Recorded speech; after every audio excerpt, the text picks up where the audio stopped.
Started. Okay, I got a game. Sugar Islander. Let's see, e4. Looks like a Caro-Kann. That's c6, d5. I will try the advanced variation here.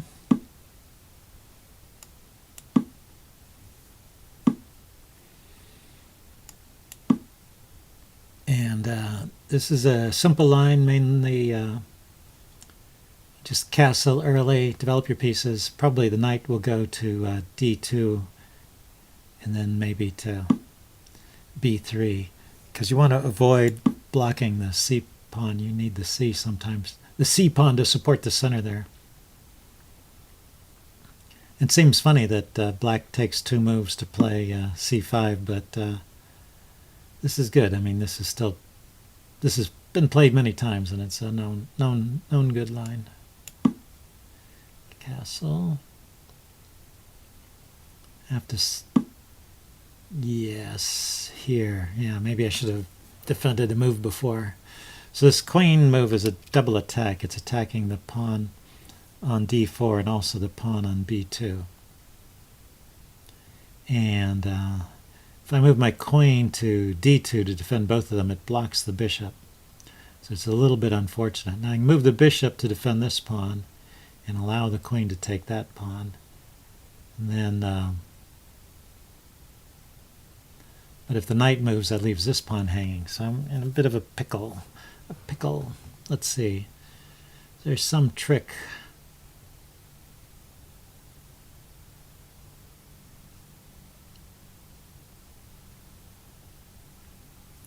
I could take the c pawn, and and black can't take the b pawn just yet, so he takes that pawn, and now he's got pressure here, but I have not yet lost my my pawn. Okay, so let's try this. Knight to d2 and maybe to b3, harassing the bishop and defending the b pawn. And if I don't lose this pawn in the meantime, I guess I will be all right.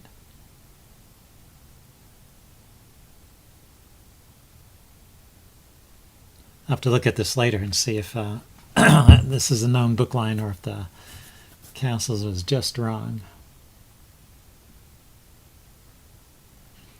Anyway, it shows how you have to be aware of tactics even in the opening.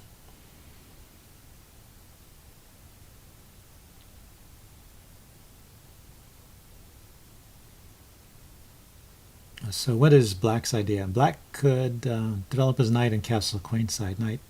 Knight to e7 to g6, increasing the pressure on my e-pawn is probably the way to go for black here.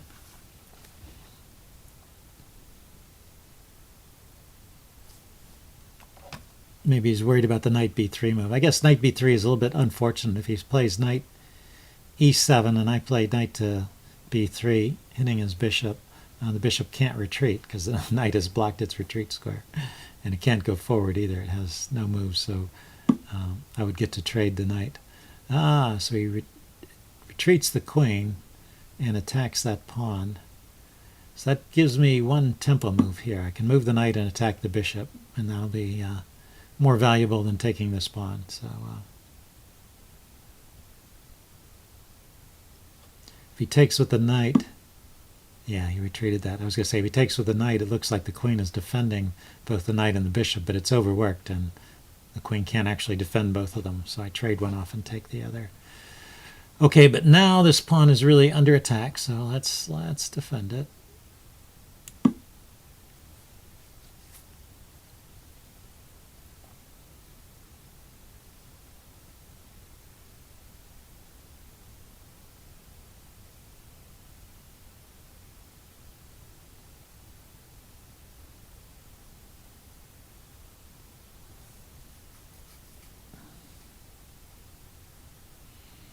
And I'm thinking of playing rook c1 and knight to d4, which is a kind of fork between the knight and the bishop here.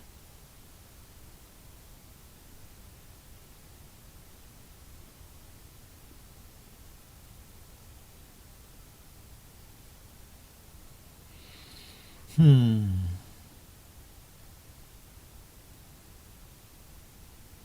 guess the knight rook on c1 doesn't help any.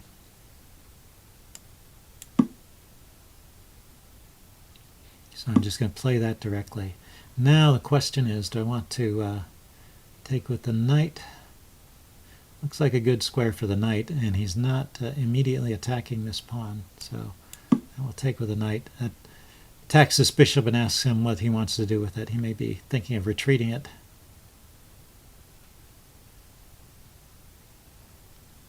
And with the knight out of the way, I can put my bishop back on g3 and play f4 here.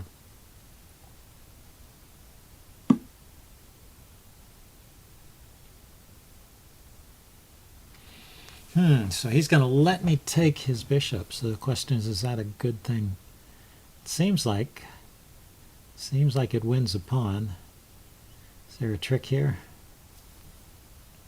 Knight takes, pawn takes, queen takes d5, and then what's he going to do next?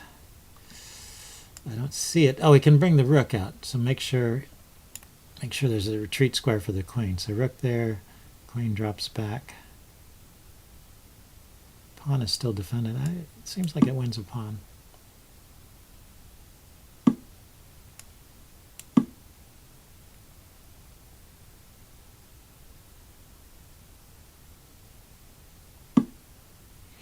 Yeah. Now, where does the queen want to go?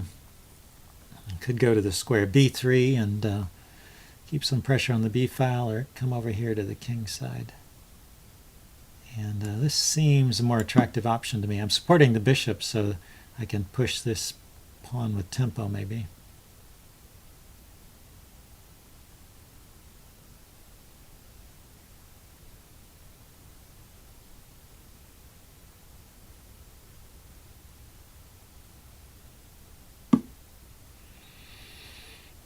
Yeah, he goes back and attacks my f2 square here. His knight's still not developed. Seems like, how about if I drop the bishop back, attacking this pawn. Now I can push here, and the queen moves somewhere, and then I can take that pawn, and that'll destroy his right to check, his right to castle, because I'll take there with check. Check. And then, do I want to defend the b pawn? The queen's attacking here. Probably I do. Unless there's some great attack here, like this. This check here. Maybe it's useful. What it does, if it pushes the king back, it interrupts the communication between the rooks. And then I can... now he can't take this pawn, or can he? He could go there after he takes it, I guess. Oh, but if he takes the pawn, I place the rook here and I win this pawn. So I'm not going to worry about that pawn.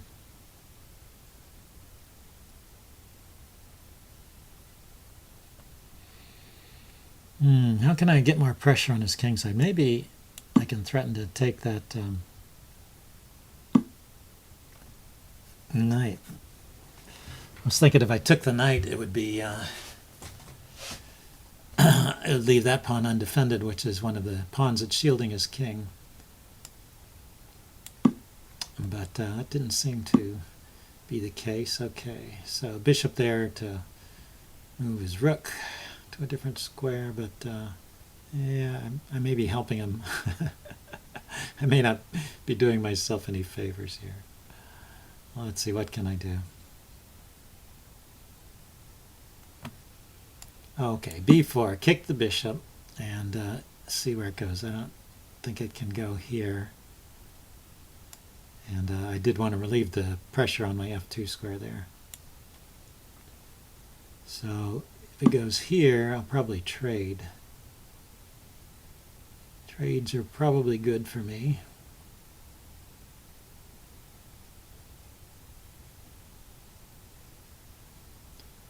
unless there's something better, which I'm not seeing at the moment. So I can quickly get a rook onto this file because the queen and the rook are both supporting that. You have to be careful. There's a danger of queen takes, rook takes mate, but the queen supports that rook. So far I'm not getting mated.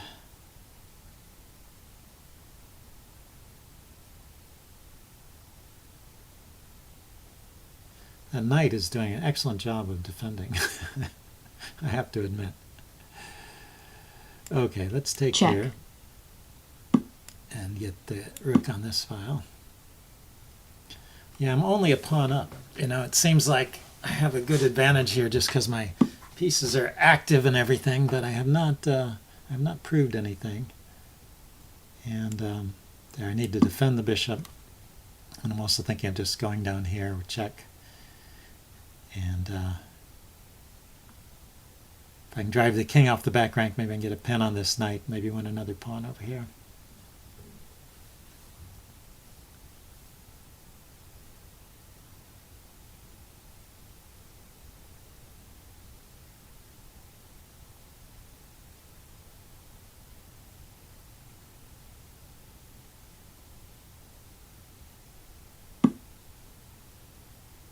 Right, so he goes there. Now, my idea was that knight was keeping me out of some key squares here, and when he moves, that opens up a couple of squares like this one here, D5, getting a battery set up here.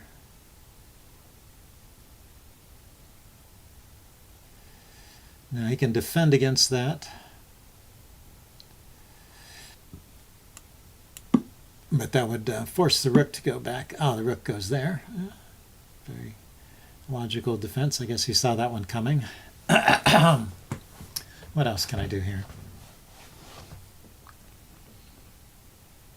I may go back to this file.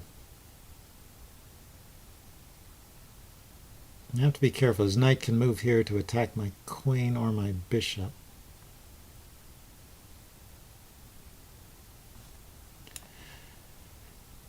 Yeah, I guess he can't attack the bishop. That square is covered, and the rook covers this square with the bishop. The queen and the rook together cover that square. He can go here to attack my queen.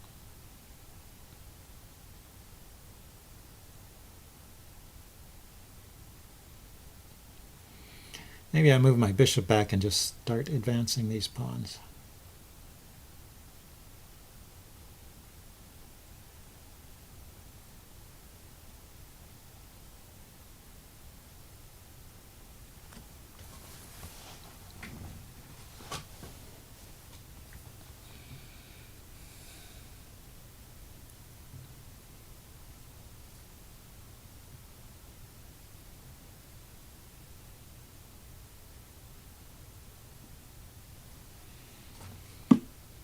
Oh, the knight goes back there.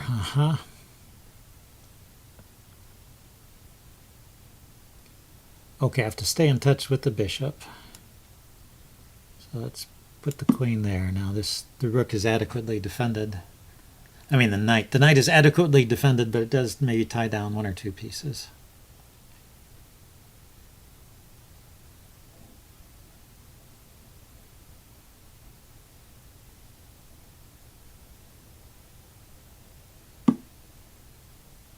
Yeah, he's going to win his pawn back. My oh my. Okay, bishop here, queen takes pawn. Maybe rook here.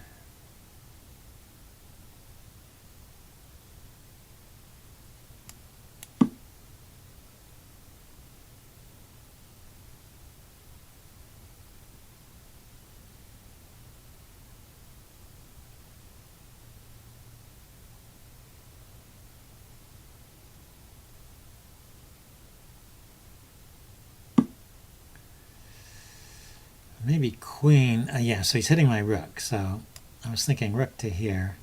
And if he takes the pawn, I have this check here as mate, I think.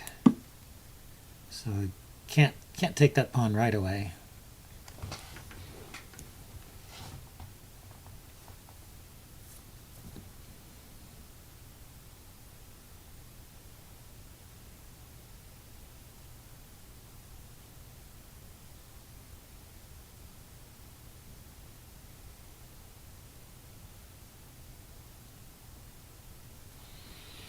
And actually the queen can't get back to guard the back rank because my queen is on that square. Well, it could go there. That's a trade because the knight defends it.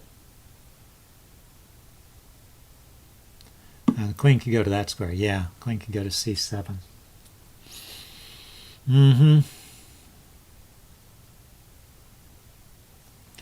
Okay, let's make some give my king some air so I don't get mated on the back rank. I'm thinking of lifting my rook to here, and I don't want to get mated. But if I can get my rook in the act.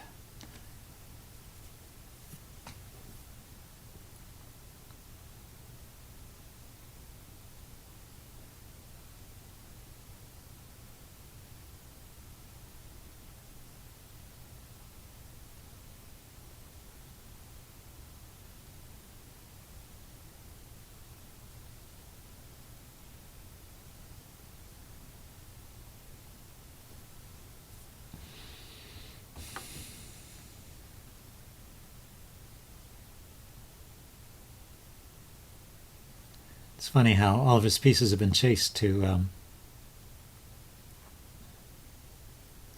dark colored squares because the bishop, I guess, the bishop and the queen rule on the light colored squares. But it makes for a problem, yeah, that I don't have an easy way to penetrate. Yeah, I was thinking of playing rook to d7, harassing the queen, but now the king defends that square. So the other idea was rook to d6, hitting this pawn.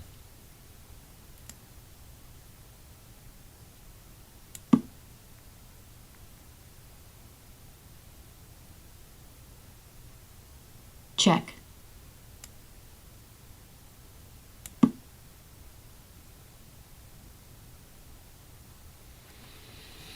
So not much choice there. Well, I could have retreated my rook, but I would like to play for a win, I think. Now he has the idea of pushing here, huh? So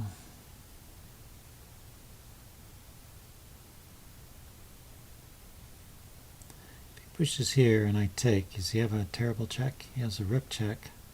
I go back. And maybe the queen will double up on this. But in the meantime, I can generate some threats by taking here and threatening to come to the back rank again, which would be mate-ish. It's not actually mate, is it? But you'd have to block with the knight. Check. Queen takes, check. That would be... Check. Yeah, he went there, okay.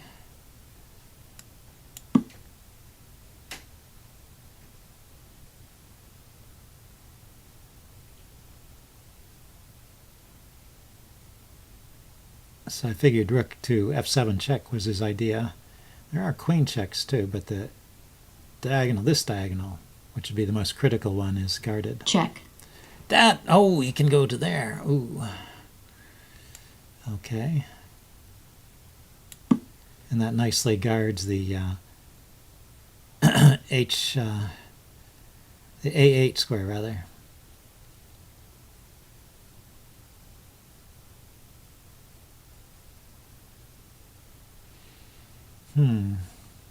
Yeah, I can play my rook to a7, though.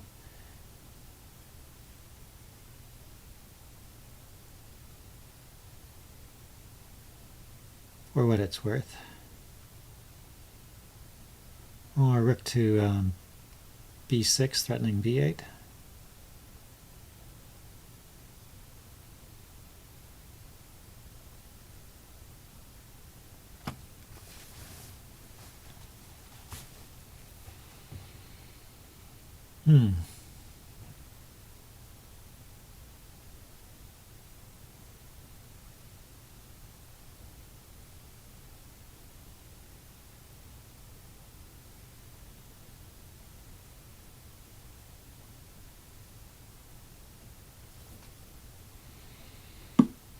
Okay, another pawn move. What's the idea here? Is it maybe rook here? Well, again, I'll threaten mate, so I'll make it something he has to respond to.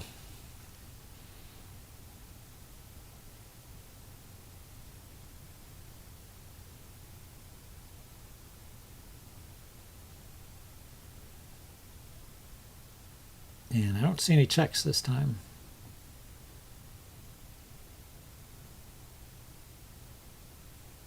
The knight is pinned. The queen can go. The queen can go all the way to that square. That's right.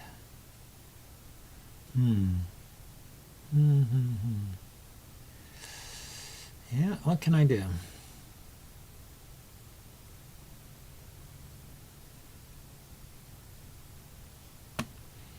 I suppose I can take another pawn.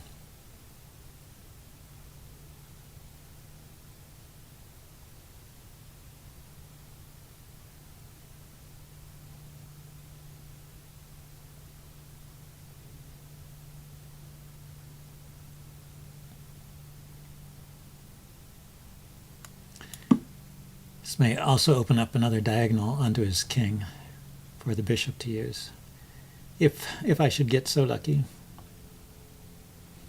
And if he moves his rook to here, I'll just move my queen back a square, I guess.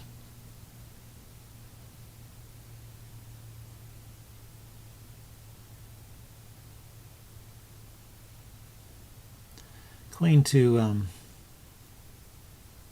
queen to e5 might be a good move anyway, because it threatens to bring the rook to that square. Threatens to bring the rook to b8, forking the queen and the king.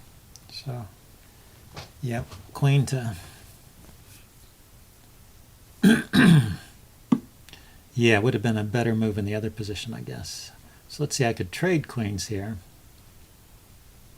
But I think in this position, okay, so queen d5 hits the rook and threatens rook to b8. And to get out of it, he can't move the knight, it's still pinned. He can move the queen. There's a check here, there's a check here, those are protected. There's a check here. I can push a pawn and he can't get another check. Or he can move the rook. And I think there's no checks from the rook.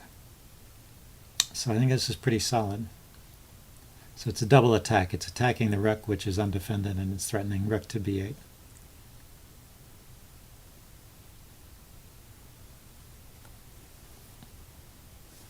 And I might have been able to play that on the previous move, actually. Instead of grabbing a pawn. Might have been better then. Another thing to check with on the postmortem.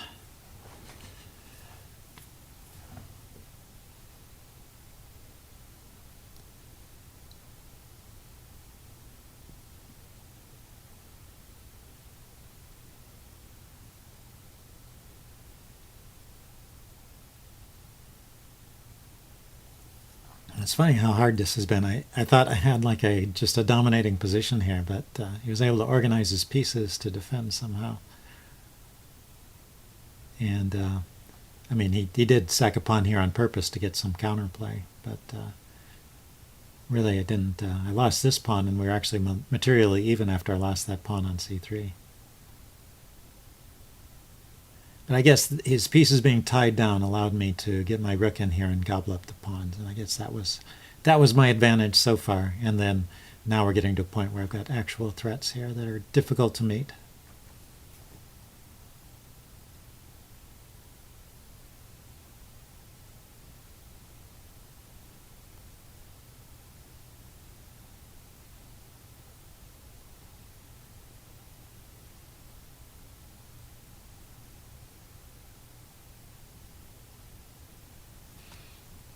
Yeah, I don't see a move.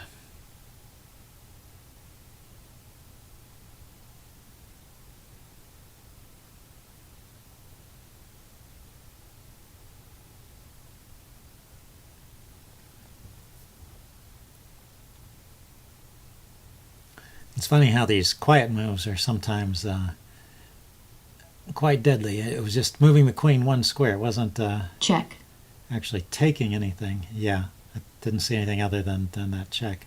And I don't see how he gets a second check after I play this pawn move, f3. Blocks that, and yeah, I just don't see another check here. black resigns. And there's two pieces hanging, so that was not going to work. All right, good game. I'm going to do a post-mortem and post that shortly. Hope you guys enjoyed that one. See you later. Bye.